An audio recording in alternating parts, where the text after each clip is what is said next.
అమ్మతో చెప్పొద్దు సరేనా?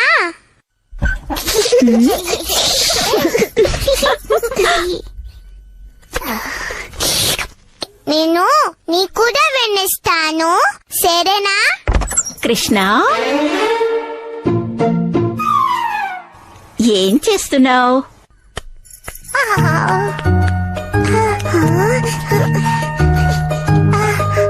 ఆ పిల్లాడే వెన్నని దొంగలిచ్చి తింటున్నాడు. నేను తినలేదు, మీకు ఇవ్వడానికి ఆ పిల్ల దగ్గర నుంచి తీసుకున్నాను.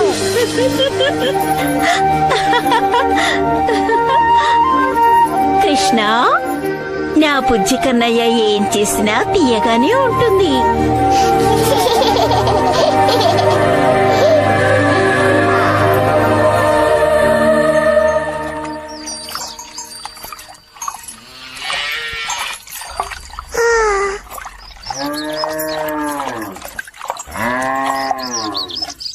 మన అమ్మ వెన్నని తయారు చేస్తున్నారు. ఈ సమయంలో వెన్నని దొంగలించి తినలేము. నేను తినగలను. ఎలా కృష్ణ? అటు చూడు.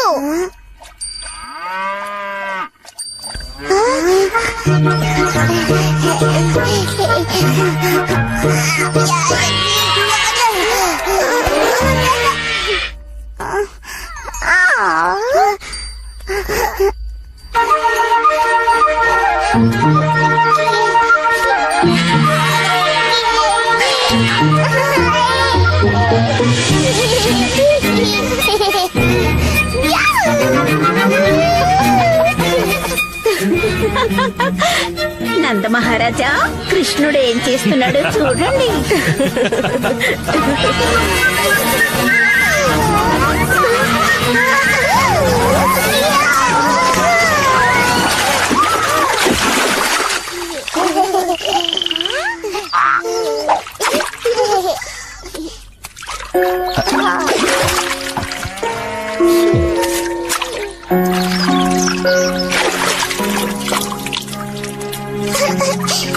వాడిని శిక్షించబోతున్నారా?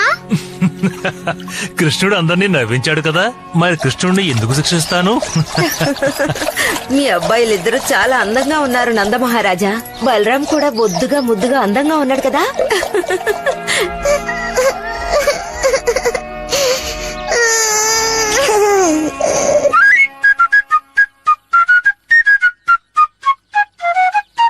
నువ్వేం తప్పు చేసినా వాళ్ళ కోపమే రావడం లేదు. ఇప్పుడు ఏం చేయాలి కృష్ణ?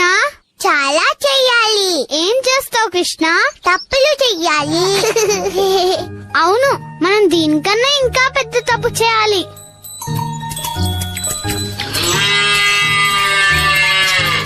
నువ్వు నిజంగానే ధైర్యవంతుడివి.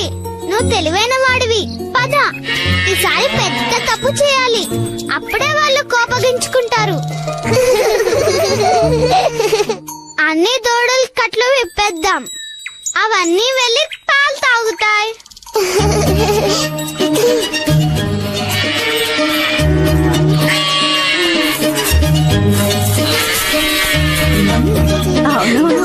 అనుకున్నాను.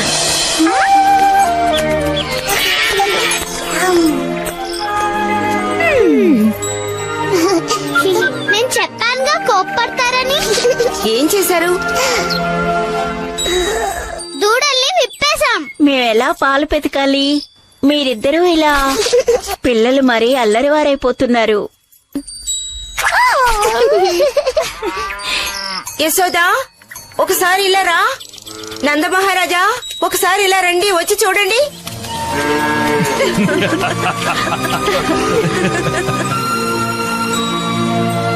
ఈ బృందావనంలో తెలివైన వాళ్ళు మేమే కదా.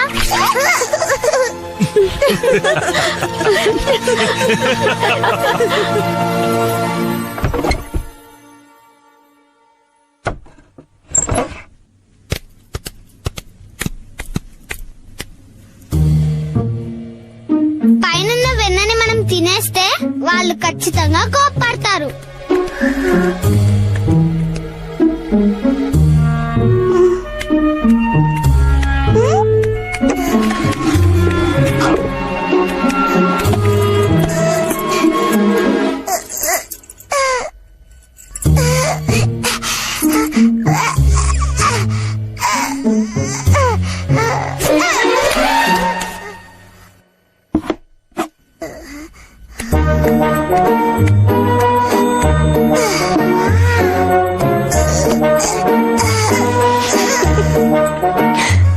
అందుకే ఉట్టేలా కట్టాను. వెన్నని దొంగిలించటం ఇక వాళ్ళ తరం కాదు.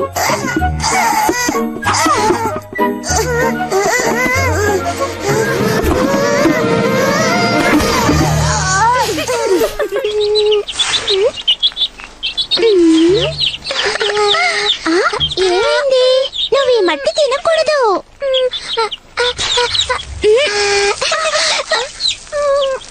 వద్దొద్దు, అది తినకూడదు కృష్ణ, పారే. కాదు కాదు కాదు, నువ్వు ఇలా చేస్తే అమ్మ చాలా కోపడుతుంది. పద, ఇంటికి వెళ్దాం. రా, అమ్మ దగ్గరికి వెళ్దాం. రా. లేదు, నేనేమి చేయలేదు. ఏంటి ఏమీ చేయలేదు? బాలేదు, తినొద్దని అప్పుడే చెప్పాను. ఏమి తినొద్దన్నావు? మట్టిని. ఏమిటి కృష్ణయ్య, మన్ను తిన్నావా? అబద్ధం చెప్తున్నాడు, మీరే చూడండి.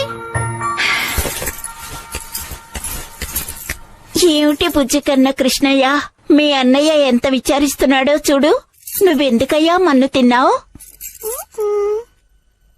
నిజంగానే కృష్ణుడు మన్ను తిన్నాడా బలరాం? అవునమ్మా. తను చేశాడో లేదో తెలుసుకోవడానికి ఒక మార్గం ఉంది. సరే కృష్ణయ్య, నువ్వు మన్ను తిన్నావో లేదో తెలుసుకుంటాను. ఒకసారి నోరు తెరువు నాన్నా.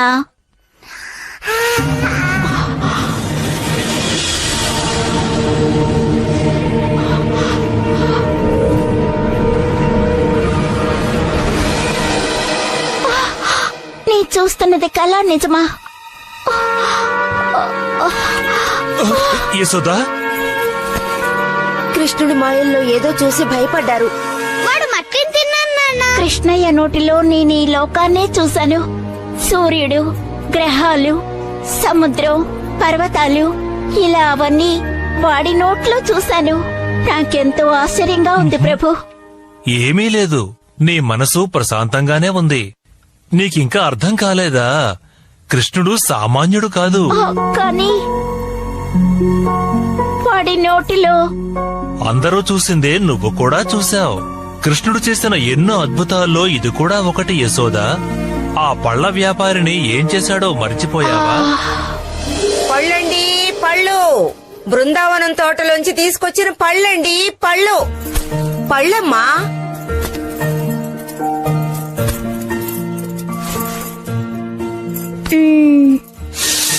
ఈ ఫలం ఎంతో నిజంగా రుచిగా ఉంటుంది. ఈ బుట్ట నిండా ధాన్యం ఇస్తాను. నువ్విచ్చిన మామిడి పండ్లకి ఇవి సరిపోతాయా? అది చాలు మహారాజా, మీది చాలా ఉదారమైన మనస్సు.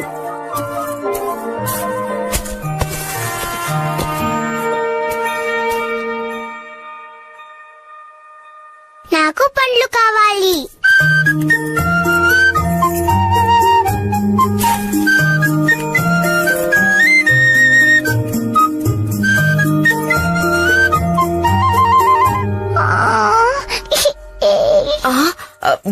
ఏడవకు చిన్ని కృష్ణ, నేనిచ్చిన పళ్ళకి ఇవి చాలు కృష్ణ.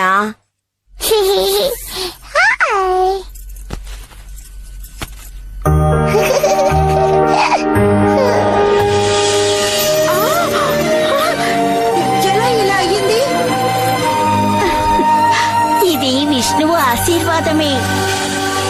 కానీ అది విష్ణు ఆశీర్వాదం కాదు. నీకింకా అర్థం కాలేదా యశోదా? అది కృష్ణుడి మహిమ. కానీ ఇదెలా సాధ్యం? వాడి చిన్ని నోట్లో లోకం మొత్తాన్ని చూడగలుగుతున్నామే. నిజంగా వింతగా ఉంది. కృష్ణ ఒకసారి నోరు చూపివా? చూడండమ్మా, చూడండమ్మా, మట్టే ఉంది. నాకు మాత్రమే అలా తెలుస్తుందేమో. నేనే అయోమయంలో పడ్డాను. లేదు యశోదా, మన కృష్ణుడికి ఎన్నో అద్భుత శక్తులు ఉన్నాయి. అందుకే వీడు పుట్టినప్పుడు కూడా పెద్దవాళ్లే చేయలేని సాహసాన్ని వీడు చేశాడు కదా. నీకు గుర్తుందా? ఒకరోజు ఒక రాక్షసుడు మన మీద దాడి చేశాడు కదా. నీ బిడ్డ చాలా అందంగా ఉన్నాడు యశోదా. ఇతడు కూడా మీలాగే గొప్పవాడవుతాడు మహారాజా. ఇదంతా ఆ భగవంతుడి మహిమ. ఇప్పుడు మనం జాగ్రత్తగా ఉండాలి. ఎందుకంటే కంస మహారాజు అందర్నీ అంతం చేయాలనుకుంటున్నాడు. రకరకాల రాక్షసుల్ని పంపించి మనల్ని అంతం చేయాలనుకుంటున్నాడు.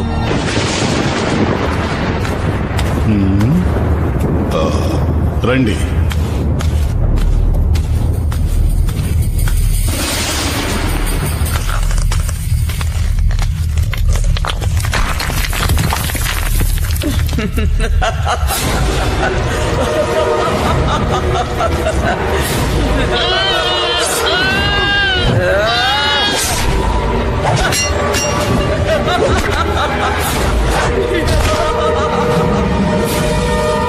మానవ శిశువును కూడా నువ్వు చంపగలవని నేననుకుంటున్నాను. ఎవరైనా సరే ముందుకొచ్చి మాట్లాడండి, లేకపోతే నా కోపానికి బలవుతారు.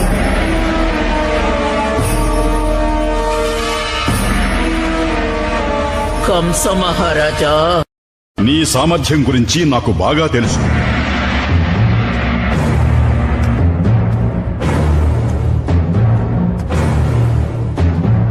నా విధి ప్రకారం దేవకి 8వ సంతానం నన్ను అంతం చేస్తోంది. ముందుగా జన్మించిన 7 శిశువుల్ని నేను అంతం చేసేశాను. కానీ 8వ సంతానం నన్ను అంతం చేయటానికి పుట్టిన శిశువు.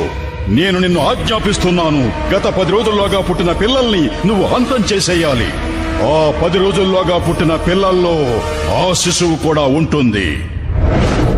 నా గురించి పూర్తిగా తెలియని వారే ఇలా మాట్లాడతారు. ముందు మీరు అది గ్రహించండి మహారాజా.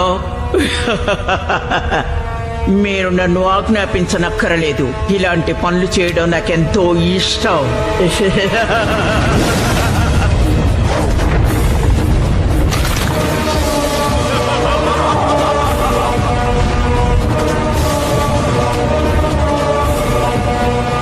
నా బిడ్డ కనిపించడం లేదు. నా బిడ్డ నా బిడ్డ నా బిడ్డ కనిపించడం లేదు. మీరు చూసారా యశోదమ్మ బిడ్డ ఎలా ఉన్నాడో? పేరు కృష్ణుడట. అందంగా ఉన్నాడు. అద్భుతంగా ఉన్నాడు. అతన్ని చూడగానే నా మనసు ఎంతో సంతోషంతో నిండిపోయింది. చిన్నపిల్లాడే, కాని అతని కళ్ళల్లో ఒక తేజస్సు ఉంది. కృష్ణుడు నిజంగా దైవాంశుడే. కృష్ణుడా, దేవుడా, అయితే ఆ పిల్లవాడు వీడే అయ్యుంటాడు. నిజంగా వాడికి అన్ని శక్తులుంటే నాకు హాని కలుగుతుందేమో. అన్నిటికీ నేను సిద్ధంగా ఉండాలి.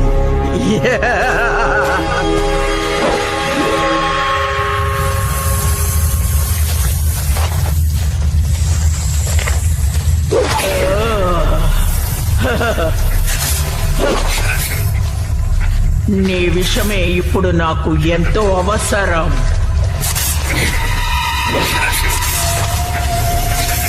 కంసుణ్ణి సంహరించే పిల్లవాణ్ణి ముందు నేను సంహరిస్తాను. వాడికి విషపు పాలిచ్చి చంపబోతున్నా.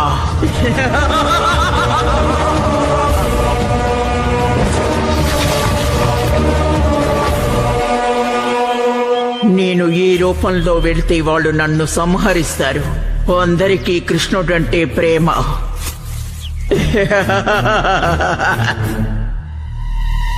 కానీ ఒక అందమైన అమ్మాయి వెళ్ళి పాలిస్తే కాదనరు కదా.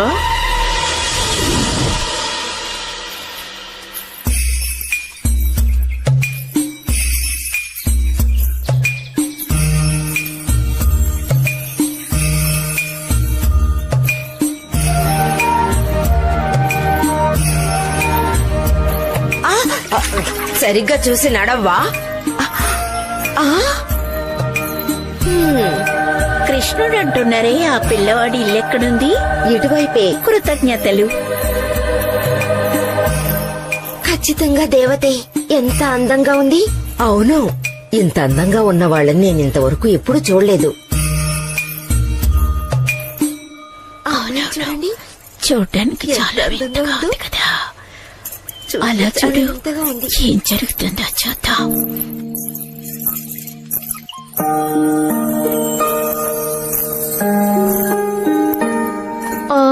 ముల్లోకలకి మీరు దేవతనా? కృష్ణుని ఆశీర్వాదం కోసం వచ్చారా? ఎవరు మీరు? మీరు మా ఇంటికి ఎందుకు వచ్చారు? నేనొక దేవకన్యని. నా దగ్గర పాలు తాగితే అటు పిమ్మట కృష్ణుడికి మరణం అనేదే ఉండదు.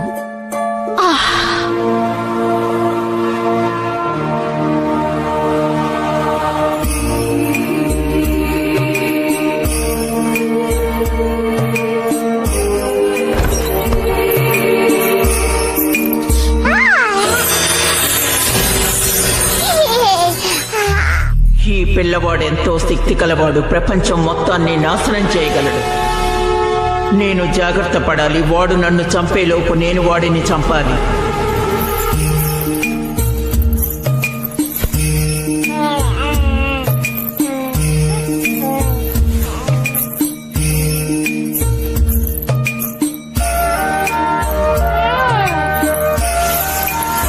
ఒకవేళ ఆమె పార్వతీదేవా? ఎన్నో మహిమలు కలిగినది కదా ఆవిడ. ఖచ్చితంగా ఆవిడ మానవ కన్య కాదు, మన కృష్ణుని ఆశీర్వదించడానికి వచ్చినవారు. అంతే కృష్ణయ్య, కడుపు నిండా పాలు తాగు. పాలు తాగి హాయిగా నిద్రపో. ఇక నిద్ర నుండి లేవలేవు.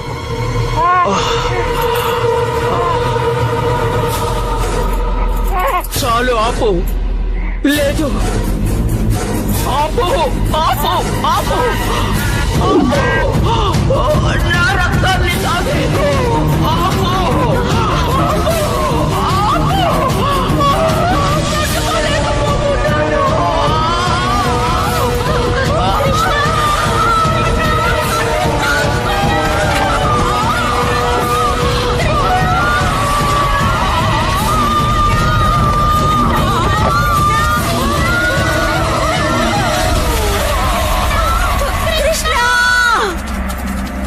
అరే, రాక్షసి దేవత కాదా?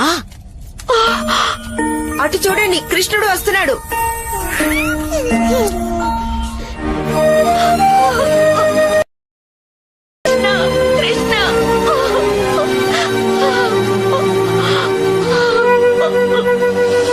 ఇప్పుడు అర్థమైందా యశోదా? నీ బంగారు కృష్ణుణ్ణి మనతో సమానంగా పోల్చుకోకూడదు యశోదా. అతడు చాలా శక్తివంతుడు.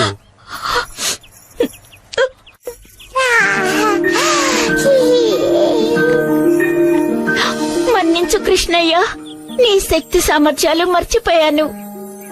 నువ్వే ప్రపంచంలోనే గొప్పవాడివి, నా ముద్దుల కృష్ణయ్యవి.